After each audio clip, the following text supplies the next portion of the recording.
Tanah mempunyai sifat sangat kompleks. Tanah terdiri atas komponen padat yang berinteraksi dengan komponen cair dan udara. Komponen pembentuk tanah yang bersifat padat, cair dan udara jarang berada dalam kondisi seimbang. Kondisinya selalu berubah mengikuti perubahan yang terjadi di atas permukaan tanah yang dipengaruhi oleh suhu udara, angin, dan sinar matahari. Untuk bidang pertanian, tanah merupakan media tumbuh tanaman.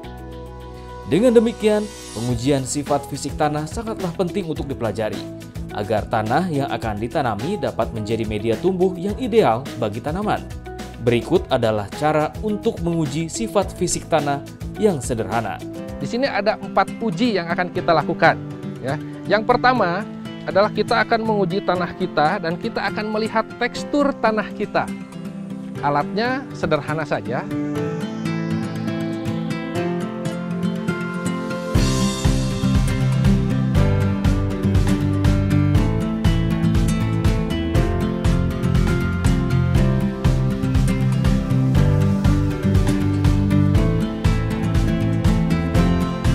Untuk prakteknya adalah bahan yang sudah kita timbang tadi, ya kita masukkan saja ke dalam nampan.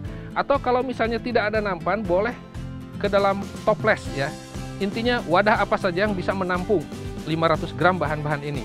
Nah yang pertama kita ratakan saja dulu, ya bahannya seperti ini. Nah baru kita masukkan air secukupnya saja, ya.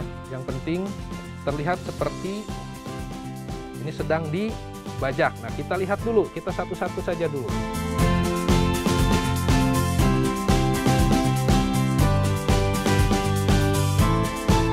Tanah sawah ini kita akan tuangkan ke dalam plastik ini ya. Mari kita tuangkan. Ayo saya perlu bantuan satu orang. Pelan-pelan saja kita tuangkan.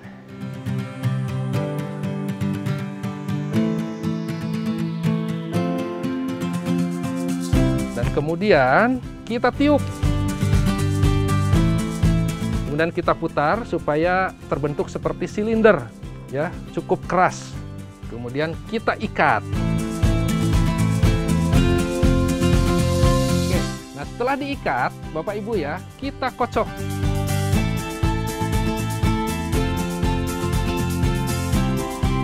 Seperti ini, ujung sini sudah kosong, ini juga sudah kosong. Nah, seperti ini ya modelnya. Setelah ini nanti kita akan gantung. Perlakuan ini juga sama untuk perlakuan tanah sawah plus bahan organik. Pengamatan pertama itu adalah setelah 4 jam ya. Setelah 4 jam nanti kita bisa melihat ya di tanah sawah itu terbentuk lapisan-lapisan seperti apa. Kemudian di tanah sawah plus kompos atau plus bahan organik akan terjadi lapisan seperti apa. Baik Bapak dan Ibu sekalian ya, kita sekarang akan coba ya mengamati hasil dari uji tekstur. Terlihat sekali perbedaan dari warna air ya. Kemudian yang paling harus kita amati itu adalah lapisan-lapisan yang terbentuk ya di tanah sawah ini. Kita lihat dari atas sampai ke bawah. Ini paling atas, ini adalah lapisan liat, ini halus sekali.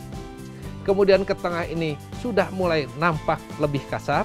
Dan sampai ke bawah ini lebih kasar lagi. Lapisan paling atas yang paling halus ini, inilah yang dinamakan lapisan liat ya. Kemudian agak ke tengah ya, yang agak kasar dari lapisan liat ini adalah lapisan debu. Dan yang paling bawah ini adalah lapisan pasir. Nah ini sebetulnya bisa kita coba ya, sampai setebal apa ini lapisan liatnya. Nah ini lapisan liatnya ini sampai di sini. Sementara pasirnya, nah ini artinya debunya nih yang lumayan tinggi konsentrasinya. Nah kita coba bandingkan dengan tanah sawah yang sudah kita tambahkan bahan organik. Dan Bapak Ibu juga bisa lihat ya, kenapa airnya ini lebih bening daripada ini. Artinya di sini nutrisi pun ya intrikat sekali di sini ya, terikat di lapisan-lapisan ini yang sudah homogen ini, sehingga keberadaan nutrisi ini sudah sangat mencukupi untuk kebutuhan tanaman di sini. Berbeda dengan ini. Ya, warna seperti ini ada kemungkinan masih ada kandungan nutrisinya. Tapi kalau dia tidak bisa mengendap, ini akan terbawa hanyut oleh air yang lewat ya, atau air sawah ya, karena air sawah itu kan selalu mengalir, ya kemungkinan besar nutrisi-nutrisi yang ada di sini juga akan hilang. Nah, itu kira-kira Pak, ini hanya pilihan saja, tetapi kami lebih cenderung untuk menyarankan, ayolah Pak, kita mulai pakai pupuk organik ya untuk memperbaiki tanah kita.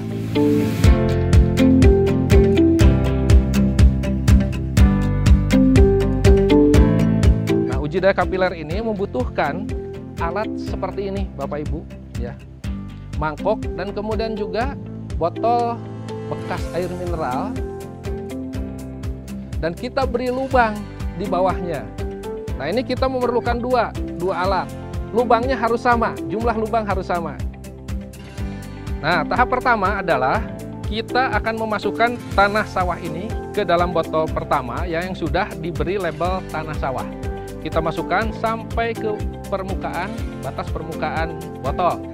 Ya, kemudian untuk botol yang kedua, kita akan tambahkan atau kita akan masukkan tanah sawah yang sudah dicampur dengan kompos 1:1. Kita aduk dulu ya, setelah kira-kira homogen, baru kita masukkan ke dalam wadah sampai ke batas permukaan. Nah, kemudian setelah itu prosesnya adalah kita akan tumpahkan ya, kita akan tumpahkan atau kita akan tuangkan air menggunakan dua botol ini sama-sama penuh ya airnya itu. Kita akan tumpahkan ke dalam mangkok.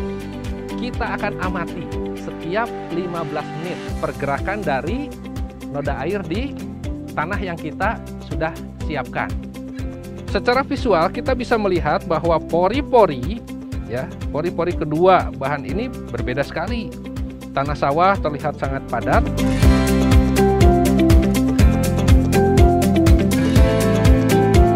Tetapi tanah sawah yang sudah ditambahkan kompos, ini dari visual saja sudah bisa kita lihat. Banyak sekali rongga yang terbentuk.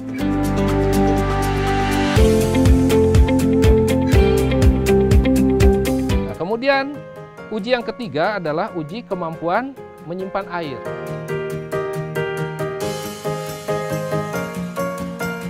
Ya, kita akan tumpahkan, kemudian setelah itu kita harus amati. Ya, kita harus amati mana atau tanah mana yang lebih dahulu menetes. Ya, baik, kita akan coba 1, 2, 3.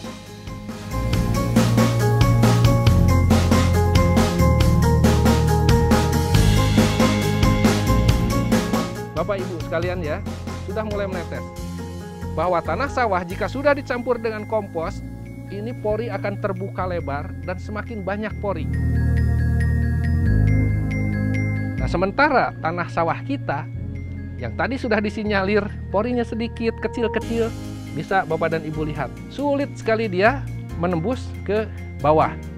Kemudian uji yang keempat adalah uji aerasi. Kita membutuhkan 2 buah botol air mineral bekas ya. Sama ini juga kita lobangi.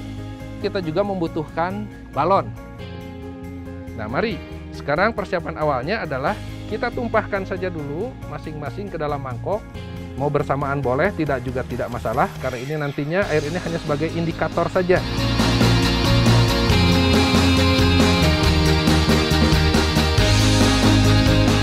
Nah, kemudian kita siapkan balonnya.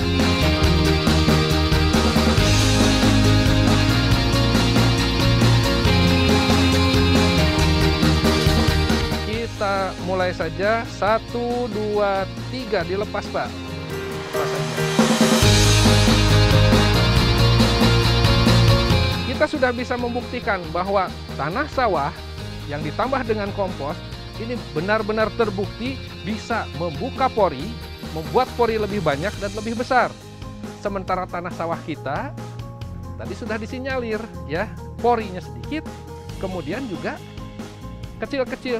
Nah, ini bisa dilihat dari banyaknya gelembung air yang terbentuk. Jadi kami mengajak ya kepada Bapak dan Ibu petani di seluruh Indonesia, ayo terapkan pertanian berkelanjutan melalui pertanian cerdas iklim atau yang disebut dengan Climate Smart Agriculture dengan menggunakan pupuk organik.